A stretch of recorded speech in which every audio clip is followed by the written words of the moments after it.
Well, hello, good people. Mark Holmes here in front of the Red Brick House. House built originally in 1820, and it was our privilege to be able to rebuild this house.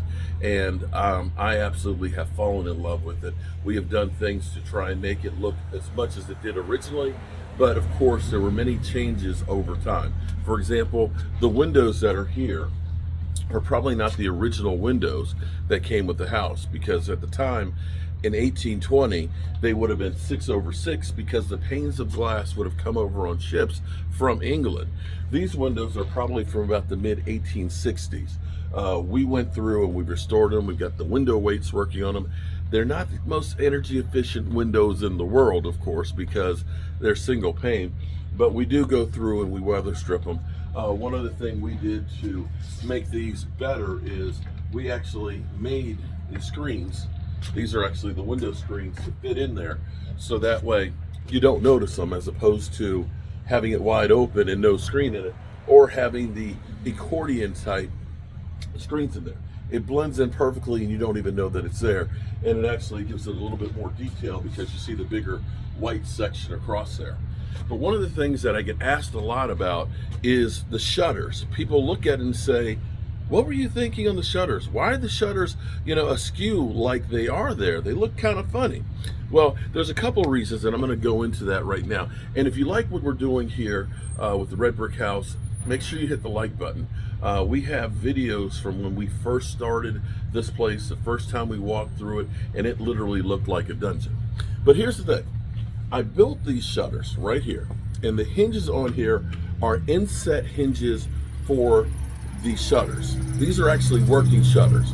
I was fortunate enough, if you look down here, you'll see we found these in an antique store. These are actually the latches that keep it from blowing in the wind. And what you see is, the hinges allow the shutters to go flush with the brickwork.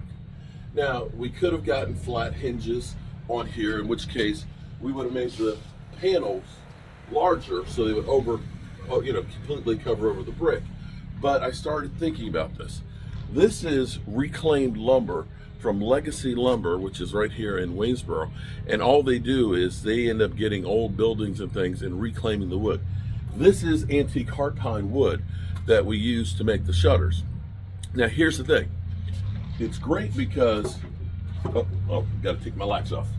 It's great because the shutters actually close up like that. So if there's a zombie apocalypse, I can close the shutters so that way we're protected. I do need to go ahead and get the latch to go on it, but you have kind of a nice transition where this is smooth face on here. And the other benefit of this is the bricks. The bricks were handmade 205 years ago, literally right out there. The thing with the bricks are, those old bricks are very, very porous, and so they breathe. They end up having moisture that comes in and out of them, and so on. And so you don't want to mess up with the process. Putting the wood directly tight against that, you're going to rot out the wood and potentially stop that movement of the moisture being able to go in and out of it.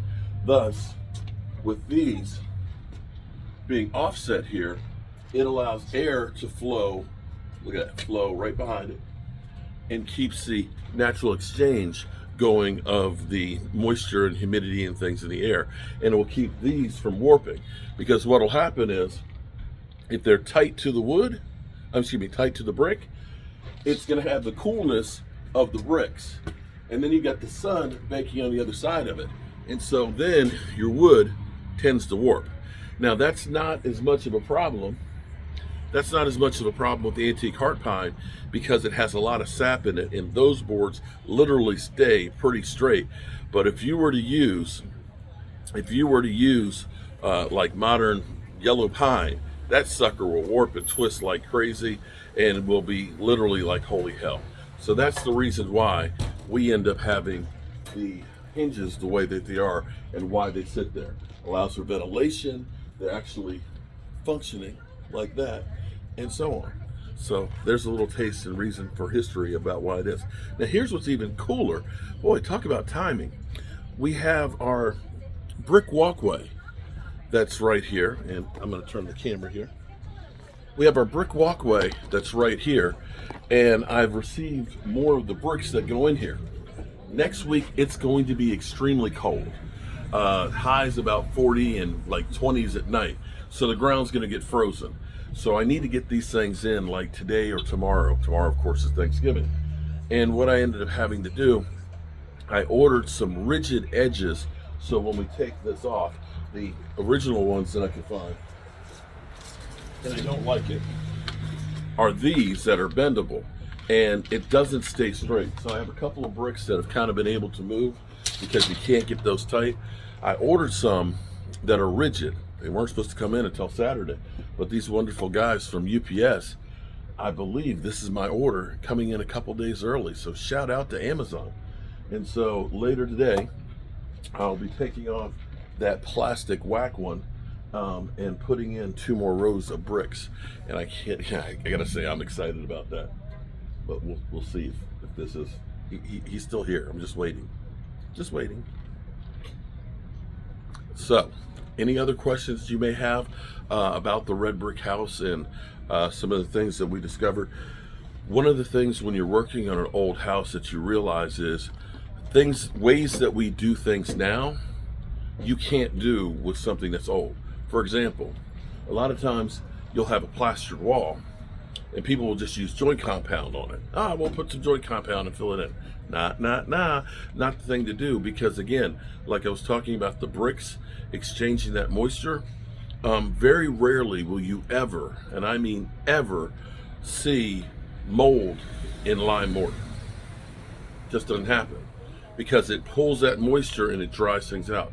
They use lime plaster a lot around swimming pools because, again, it has this fresh scent to it because it's got the air exchange and it actually helps to filter the air a bit. When you use joint compound, that moisture and stuff sometimes gets onto the drywall and it doesn't dry out well, it doesn't last, and so on. Okay. I guess this wasn't my delivery after all. Okay. They faked me out. See you.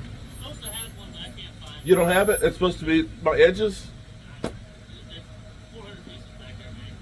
So it's buried in there somewhere. So I might see you later?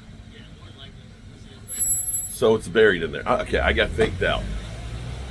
Somewhere in there, there's my edges for the walkway. So hopefully we'll get them later today then. At least he says it's supposed to be in there. I can't find it. He's like, there's 400 pieces in there. Yeah, it's that time of year. All right, good people, I appreciate y'all, and I'll see you soon. Peace.